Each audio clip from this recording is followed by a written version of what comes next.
De la mañana con 38 minutos, 8 con 38 minutos. Saludamos a esta hora con nuestra invitada. Nos acompaña en nuestros estudios Marcela Arellano, presidenta de la CEULS. ¿Cómo está, Marcela? Qué gusto tenerla acá. Buenos días.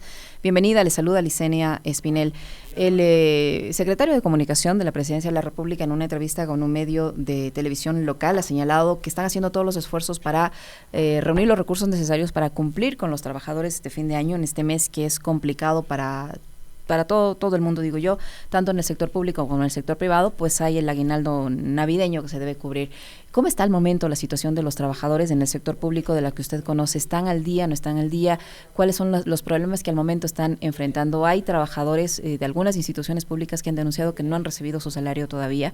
¿Qué nos puede decir al respecto? Buenos días, bienvenida. Buenos días, Licenia, un gusto estar en este espacio. Saludos a su audiencia. Efectivamente, tenemos una situación muy compleja en el sector público, particularmente en los gobiernos locales, en los gobiernos seccionales, quienes no han recibido las transferencias necesarias que se requiere para el cumplimiento del pago de las y de los trabajadores, el cumplimiento a los proveedores. Entonces, hay un problema complicado. En el caso de las CEULS, nosotros tenemos afiliados a los trabajadores de las federaciones deportivas y el caso de ellos es mucho más grave porque no hay transferencias ya desde hace algunos meses. O sea, varios trabajadores no tienen acceso a sus salarios desde el mes de noviembre, entonces no van a tener salarios noviembre, diciembre, enero, febrero y marzo.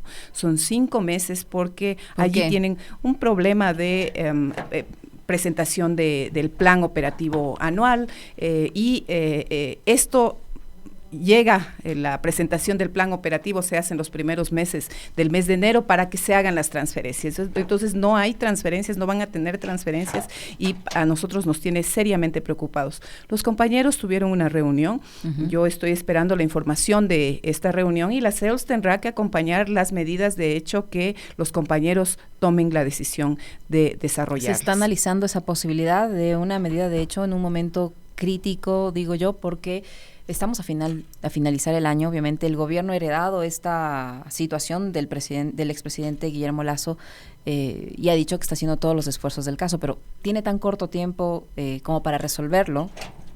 ¿Amerita al momento una medida de presión de esa naturaleza? Lo que nosotros sentimos es que los trabajadores no somos escuchados, estamos permanentemente pidiendo audiencias, estamos permanentemente pidiendo que se cumplan con los derechos, pero que finalmente no somos escuchados. Entonces, una medida de presión para los trabajadores que no tienen salarios ya 2 meses y que se proyecta, si es que no hay transferencias, que esta situación se agrave más, amerita. ¿No han podido tener algún tipo de acercamiento con las autoridades del gobierno para conocer cómo se va a solucionar esta situación por la que atraviesan los trabajadores del sector público? Un funcionario del Ministerio de Finanzas nos indicó precisamente lo que usted está mencionando, estimada Licenia, que están haciendo los esfuerzos necesarios para recaudar los fondos, pero es necesario que haya un compromiso firmado del gobierno que asegure el pago de los salarios de los trabajadores del sector público. ¿Se conoce un aproximado en cifras de trabajadores que estén pasando por esta situación? En el caso de la CEULS son las federaciones, los trabajadores de las federaciones deportivas. Tenemos denuncias del sindicato del municipio de Milagro, del sindicato del municipio de Portoviejo, del gobierno provincial de Manabí, o sea, y se está extendiendo, ¿no es cierto? Nosotros tenemos una asamblea precisamente el día de hoy para tener más datos específicos de qué trabajadores están siendo privados del recibo de sus salarios. Mientras esto ocurre con este sector de los trabajadores, se discute también ya, o hay la expectativa, al menos entiendo, en los trabajadores sobre lo que podrá ser el incremento para el salario básico unificado que tiene que regir desde enero del 2024. No ha habido acuerdo entre los sectores empleador y trabajador como tradicionalmente ocurre, va a ser el Ministerio del Trabajo el que tenga que fijar este incremento. La ministra Núñez de Trabajo decía que ya tienen el estudio técnico con los parámetros tanto del Banco Central sobre el crecimiento, la proyección del crecimiento económico, como del Ministerio de Finanzas sobre la inflación. Y en base a esos parámetros se va a fijar el incremento salarial para el 2024. Hay estudios incluso que demuestran que el 80% de las empresas prevé realizar un incremento salarial de un promedio de $4.20. No se conoce cuál va a ser la propuesta del gobierno, cuál es la aspiración que tienen los trabajadores respecto a lo que debería ser ese incremento salarial y por qué. Es gravísimo lo que está planteando la ministra, porque nosotros demostramos primero que es necesario efectivamente que el incremento salarial del salario básico unificado sea realizado de manera técnica. Hay parámetros internacionales, hay parámetros nacionales, el Código de Trabajo, la Constitución, los convenios internacionales que dicen cómo se debe fijar el salario. Uno de los elementos centrales, el primer elemento central, es el costo de reproducción de la vida. O sea, el costo, en este caso hemos tomado en cuenta lo que plantea el INEC, el costo de la canasta básica unificada. Y se observa evidentemente que el salario básico y los costos de la canasta básica tienen una brecha importante. Y esta brecha sí se va a seguir incrementando si es que no hay una política que tienda a cerrarla. Y mucho menos si es que solamente se hace el incremento en función de la inflación. Cabe hacer un incremento en función de la inflación siempre y cuando los trabajadores ya cubran los costos de la canasta básica unificada. El ministerio, el gobierno, el INEC, los empleadores siguen insistiendo en que hay 1.6 perceptores por familia, cuando el mismo INEC ha demostrado que, no todos los trabajadores ganan salario básico unificado. Y no todos los integrantes de la familia tienen trabajo actualmente. No todos los integrantes de la familia tienen trabajo, apenas el 20% tiene trabajo efectivo que recibe remuneración. Trabajo adecuado. El resto, alrededor del 70%, está en trabajo informal, en trabajo de sobrevivencia. Por lo tanto, no es posible. La composición de la familia ha cambiado. El 1.6 perceptores pertenecía, en el caso de aceptar, ¿no? Pertenecía al 2012. Estamos en el 2023 y por lo tanto se necesita datos actualizados. Revisábamos con profesores de la Universidad Central, con el Observatorio del Trabajo, que de aceptar los perceptores, la existencia de que hay más perceptores que una persona en una familia, ahorita con los datos actuales, sí, no llegaría al 1.1 perceptores por familia. ¿Sí? Entonces, realmente los trabajadores están en un momento de pauperización de la vida. Ahora, eso tiene un problema individual, digamos, familiar, ¿sí? De no poder acceder a las necesidades básicas, pero también tiene un impacto en el mercado. Por supuesto. Si los trabajadores no tienen capacidad de consumo, no hay crecimiento del aparato productivo. Y yo les recuerdo que en el Ecuador la mayor cantidad de empleo se genera precisamente en las MIPYMES, y es urgente que se incremente la capacidad de consumo de las personas que tienen empleo adecuado, precisamente para que se reactive la economía. Esperamos que el gobierno entienda que no solamente es un problema técnico, sino es un problema político, de asegurar salarios dignos, de asegurar revalorización del trabajo en el Ecuador. Ahora, estamos hablando de que la aspiración del sector de los trabajadores es al menos que el salario básico unificado, que actualmente está en $450, llegue a cubrir, usted decía, la canasta vital, porque la canasta básica familiar supera los $700. Si hablamos de la canasta vital, estamos llegando a la cifra de $552, es más o menos unos $100 de incremento. Eso va a ser imposible, porque cada vez que ustedes han planteado un incremento de esa naturaleza, aunque sea justo, las autoridades no han dado paso. El gobierno, de hecho, ha señalado o ha dado señales, digámoslo así, de que este incremento no podría superar los $10, 9.32%, de acuerdo a esos parámetros técnicos del gobierno. Sí, eso es lo que están pidiendo los empleadores, ¿no? Los empleadores pidieron que ese sea el incremento y que lleguemos a ese acuerdo, un incremento totalmente irrisorio que no responde a la realidad ni a las necesidades, y es bastante complicado complicado para el gobierno que frente a la propuesta, por ejemplo, política económica urgente, ¿sí? Recoja los planteamientos del gobierno de Lasso, porque recoge los planteamientos y dice, nos toca cumplir el periodo de Lasso y por eso recoge.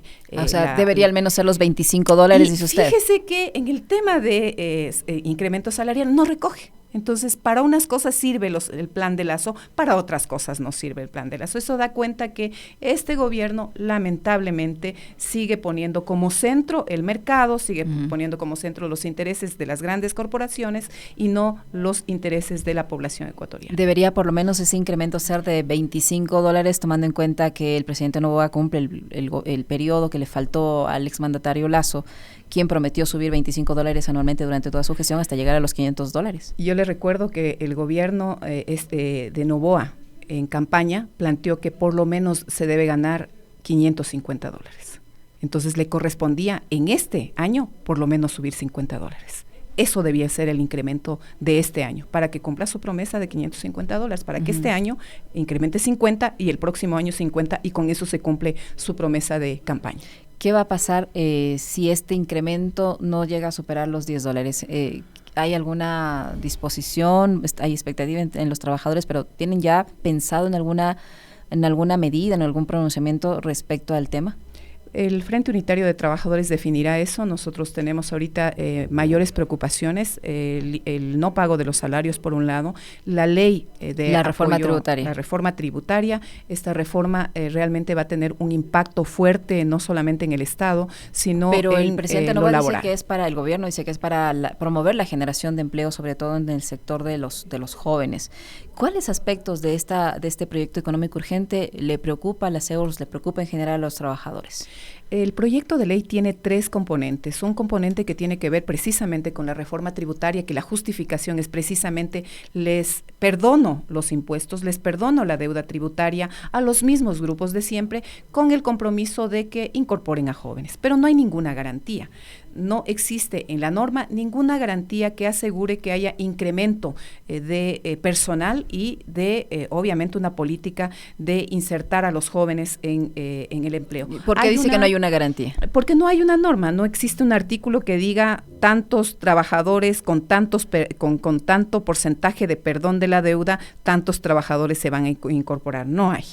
Segundo, que hay una preocupación que le expresó, me parece que una asambleísta, la asambleísta Terán. ¿Qué pasa si es que los empleadores lo que hacen es despedir a los viejos? A los que a los que están sobre ese rango de edad y así quedarse con los jóvenes, digámoslo así, para beneficiarse de eso provocaría un impacto en el empleo. Un segundo elemento que plantea esta reforma, además de que los perdones tributarios son permanentes, ¿no es cierto? Que con el objetivo de recaudar plata para el Estado y para tener liquidez en el Estado, siempre perdonan. Entonces los empresarios saben que no les importa atrasarse, que no importa el no pago y que en algún momento habrá una remisión tributaria. Es que eso es otro de los elementos que preocupa, sobre todo porque el Estado y los servicios públicos, salud, educación, pago de salarios a los trabajadores, se nutre de los recursos que tenemos que pagar todos los ecuatorianos, los impuestos. Otro elemento que realmente es preocupante es la apertura de zonas francas indiscriminadamente. Solamente 3 sectores salen de esta propuesta de zonas francas. El sector petrolero, financiero y minero. El resto de sectores pueden declararse en zonas francas, entonces no es para incentivar la producción internacional. ¿Cuál es el riesgo para los trabajadores que pase la ley como está planteada en el tema de las zonas francas? Uno, que el Ecuador se convierta en una zona franca general. Les recordamos que este país es primario exportador, primario exportador. ¿En dónde están concentrados los empleos? Además de que en las MIPYMES es precisamente en la agroindustria. Y la agroindustria precisamente tiene intereses el presidente actual y varios asambleístas. Y ha sido un planteamiento generalizado del empresariado de este sector, reducir la norma laboral. Entonces, ¿qué pasa si se abre zonas francas en el sector bananero? Primero, que el Estado no tiene la capacidad de controlar de que en las zonas francas se cumplan los derechos laborales. Y allí puede haber esclavitud laboral moderna, trabajo infantil, no pago de salarios justos, no ingreso a la seguridad social. Entonces, no solamente tiene un impacto en el empleo, sino también en la seguridad social y obviamente en las zonas. Segundo, revisábamos esto con los grupos de ambientalistas, ¿sí? Si es que se instalan, el Ecuador va a incentivar que haya inversión.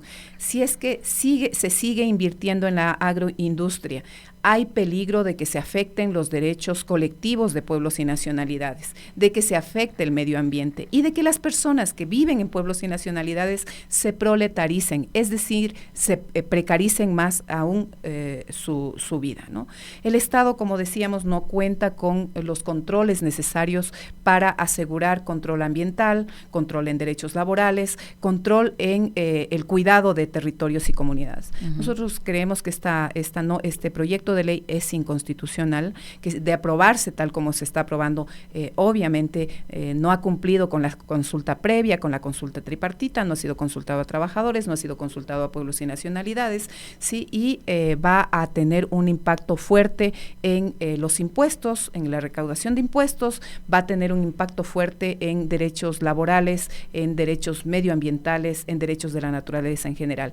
Y me van a decir que no es privatización, pero el asocio público-privado en el mundo se conoce como apertura a las privatizaciones. Y en el mundo las privatizaciones lo único que han servido es para trasladar los servicios y los derechos que son gestionados por el Estado, que es obligación de gestionarlos por el Estado, al sector privado, y allí se convierten en mercancías. En Francia, en los países del primer mundo, en Perú, en Colombia, los asocios público-privados no han dado buen resultado. Varios están siendo revertidos al sector público.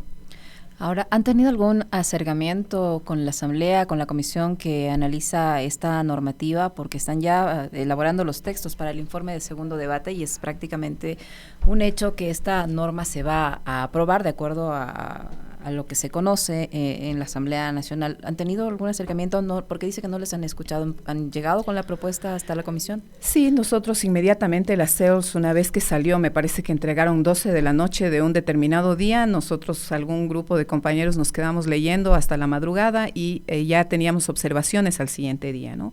Esperamos que pase el CAL, hicimos observaciones precisamente porque no cumplía con la unidad de materia para que sea retornado al presidente. No ocurrió eso porque tiene mayoría. El presidente en la Asamblea ahora tiene una aplanadora.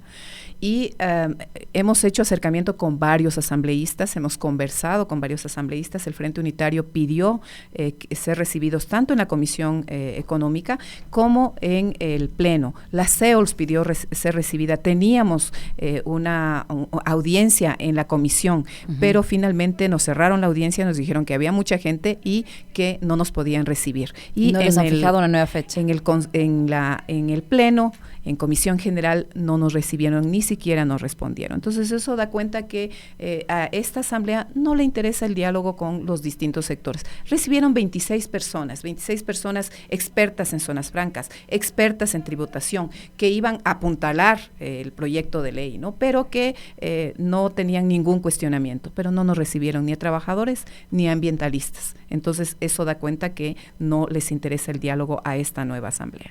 Si la ley pasa como está planteada, ¿cuál es la opción que le queda a los trabajadores? Nosotros tuvimos una reunión con la OIT, tenemos un camino en la OIT, una intervención urgente, probablemente la OIT esté haciendo ya las gestiones, tenemos allí instrumentos como la queja, etcétera, que se demoran bastante tiempo, pero también tenemos la demanda de inconstitucionalidad de la norma y la movilización, obviamente. Nos coge esta propuesta, esta discusión en un momento muy complicado, porque estamos en diciembre, la mayoría de organizaciones están en las actividades precisamente de reunión de fiestas navideñas y de fin de año. Entonces es una fecha compleja para la movilización. Sin embargo, vamos a hacer un plantón en la Asamblea para el martes 19. ¿A qué hora va a ser ese plantón? En la tarde. ¿Qué buscan? ¿Presionar para que se los reciba? ¿Cuál es el objetivo Exactamente, del plantón? presionar para que se nos reciba, presionar para que escuchen los argumentos.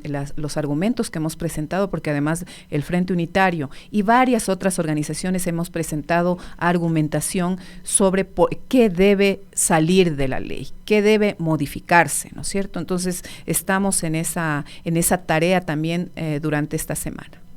Muchísimas gracias, Marcela. Vamos a estar pendientes de las actividades que ustedes están planificando para hacerse escuchar y de las resoluciones que adopten en la Asamblea Nacional. Muy gentil por habernos acompañado y también, bueno, tendremos que estar pendientes de cuánto llega este incremento al salario básico unificado que ustedes aspiran que al menos sea de $50.